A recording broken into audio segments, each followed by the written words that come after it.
Barakim Habarim. Welcome to Messianic Moment Ministry. I'm Stephen Bruck. You know who you are. And today's the 29th day of January, 2026. We're almost done with the first month. Now, I know you may be thinking that I'm wrong saying anti-Semitism isn't growing. Because, well, there's so much anti-Semitism occurring all over the world. But is this really something new? But first, before we answer that question, a word from our sponsor. All right, please hit that little red button down there that says subscribe. Here on YouTube, go back to messianicmoment.com. Hit it there too, please, because these different lists, and we need that to help this ministry grow. It doesn't cost you anything, and I'd like you to, of course, hit the little bell so that you get notified every time, but hey, it's up to you. But I would like it also if you'd like my Facebook page, Messianic Moment, and join my Facebook group. It's called Just God's Word. And if you like what you get here, hey, you're going to love my books. There's 5 of them out there. I can tell you, everybody who's read my book loves it. They've read all 5. They've read some of them. They all love them. I'm honest, you can ask any of the 3 people who've done that. But they're available through links on the website, or go to Amazon.com, put Stephen R. Bruck in the search field, and boom, there they are. And one last thing, of course, I'm going to say it over and over. Please share these messages, like them, comment on them. That just helps this ministry grow. All right, so anti-Semitism isn't new. I think we all know that. But it isn't growing. It's just coming out of the closet. Have you noticed here in America that the newest and most popular catchwords regarding our current president and his administration are Nazi, authoritarianism, dictatorship? You know, the people who are supporting the Democratic Party and the leftist interests in this country, who have turned against American values, and yes, even against Americans, because they're supporting illegal invaders who are committing heinous crimes against us. Well, these people are doing what they believe to be helping these poor, persecuted underdogs in the Middle East. They have no idea how wrong they are because they're totally ignorant of the facts. And their ignorance is being fueled by the media, again, controlled by the left, to make them see Hamas and the Gazans as well as the illegal settlers in Israel. And just for the record, that would be the Arabs, not the Jews. They're trying to make these people appear to be just trying to protect their property and their family from being taken away from them. You know, what they refuse to see is that these people are terrorists.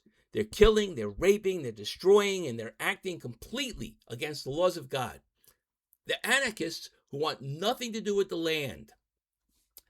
Let's talk a little geography and history, all right? Surrounding Israel, we have Lebanon to the north, Syria to the northeast, Jordan to the east, and Egypt to the south, southwest. Additionally, there's the territories on the West Bank and the Gaza Strip, which are Arab-controlled and also bordering Israel. Now, before Israel was formed in 1948, all that land that is now Israeli was barren desert, undeveloped by any of those multiple nations surrounding it. So what does that mean? It means that they do not want the land. They never have, they never will, because all they want is that the Jews on that land, our land, to be gone, preferably by genocide. And while they're trying to eradicate all Jews from Israel, they're also going after the rest of us throughout the world. You know, according to some demographic studies, Europe might actually be a majority Muslim continent by the next century. I mean, given that they're almost 14% of the population throughout Europe now, and accounting for there's a low or negative birth rate of the indigenous people in Europe, but an extremely high birth rate of the Muslims, well, you do the math. Yeah, the previously hidden hatred of Jews by many Americans is coming out in the open because now it is socially acceptable, just like it was in Nazi Germany. And the level of their ignorant stupidity is demonstrated by the fact that they actually believe Hamas, ISIS, Hezbollah, and all those terrorists want anything whatsoever to do with the land the Jews are legally inhabiting. these terrorists don't want the land. How many times do we have to say it? How many times do they have to prove it in history? They just want the Jews on the land to be dead. What the heck do you think from the river to the sea means? It is a call for genocide. And all this anti-Semitic activity here in America, such as preventing college students from entering the campus, protesting for Hamas, and holding signs that say, "Free Palestine," just show how comfortable these people are openly hating Jews. By the way, there is no such place as Palestine. So how can you free something that doesn't even exist?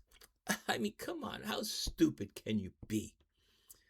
Let's face it, we are seeing end times coming to fruition in one of the last countries in the world you would expect such hatred and bigotry to exist, especially against one of our oldest and most beneficial allies. My God, do you know how many things Israel has given to the world to help the world be a better place? Talk about wanting to kill the goose that lays the old golden egg. You know, in Ephesians 6:12, that nice Jewish tent maker from Tarsus, he told those people that the battle is more than just what they see. He said, "For we wrestle not against flesh and blood, but against principalities, against powers, against the rulers of the darkness of this world, against spiritual wickedness in high places." Boy, I'm getting Pentecostal, ain't I? Bigotry and hatred of a people stems from ignorance. And the only way to overcome hatred is with love. But where love is not a reasonable alternative, as it is the case, sadly to say, with most people, at least we can try to get those idiots on the right side with knowledge and facts.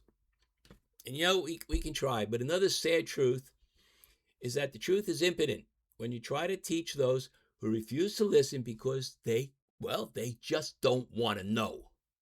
And that's what's behind the current overt hatred of Jews. People are controlled by people who are controlled by Satan. My friend, hatred of us Jews has always been there. It's just that now it's allowable to show it. That's somebody agreeing. Well, thank you for being here. And please like and comment on these messages because it really helps this ministry get more exposure. Also, share these messages with everyone you know, even non-believers. Hey, after all, you never know how fertile the soil is until you plant a seed in it. That's it for this week. And I will be taking off all next week. So I'll be back with you on February 10th. Until then, Lihitrot and Baruch Hashem.